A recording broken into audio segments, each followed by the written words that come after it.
आप सबको जय मसीह की। आज तारीख है 13/3/2026 और हम लोग सुबह का वचन पढ़ेंगे। हम पढ़ेंगे मरकुस की पुस्तक में से उसका 13 अध्याय और 20 से लेके 37 वचन तक।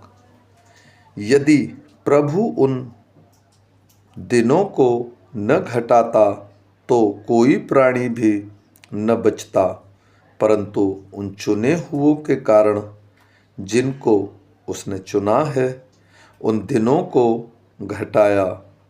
उस समय यदि कोई तुमसे कहे देखो मसीह यहाँ है या देखो वहाँ है, तो प्रतीति न करना, क्योंकि झूठे मसीह और झूठे भविष्यवक्ता उठ खड़े होंगे और चिन्ह और अद्भुत काम दिखाएंगे कि यदि हो सके तो चुने हुओं को भी भरमा दे।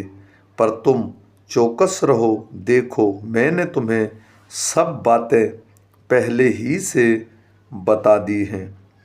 उन दिनों में उस कलेश के बाद सूरज अंधियारा हो जाएगा और चांद प्रकाश न देगा और प्रकाश आकाश से तारागण गिरने लगेंगे और आकाश की शक्तियाँ हिलाई जाएंगी।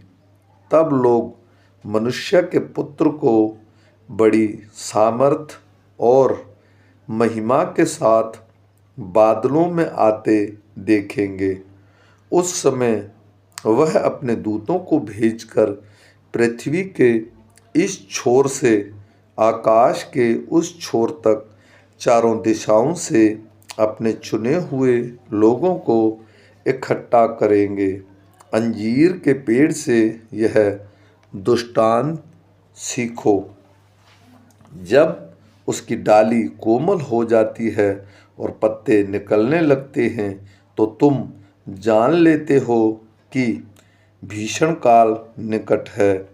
इसी प्रकार जब तुम इन बातों को होते देखो तो जान लो कि वह निकट है, वरन द्वार पर ही है। मैं तुमसे सच कहता हूँ कि जब तक ये बातें न हो लेंगी तब तक ये लोग जाते न रहेंगे। आकाश और पृथ्वी टल जाएंगे, परंतु मेरी बातें कभी न टलेंगी। उस दिन या उस घड़ी के विषय में कोई नहीं जानता, न स्वर्ग के दूत और न पुत्र, केवल पिता। देखो जागते और प्रार्थना करते रहो, क्योंकि तुम नहीं जानते कि वह समय कब आएगा।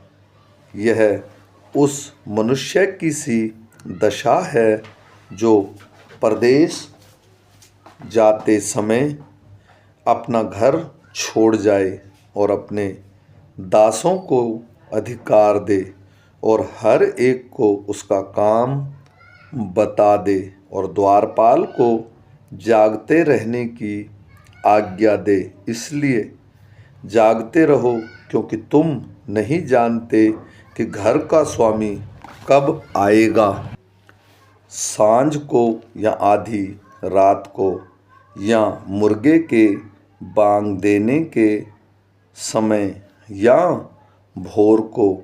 ऐसा ना हो कि वह अचानक आकर तुम्हें सोते पाए। और जो मैं तुमसे कहता हूँ वही सबसे कहता हूँ, जागते रहो।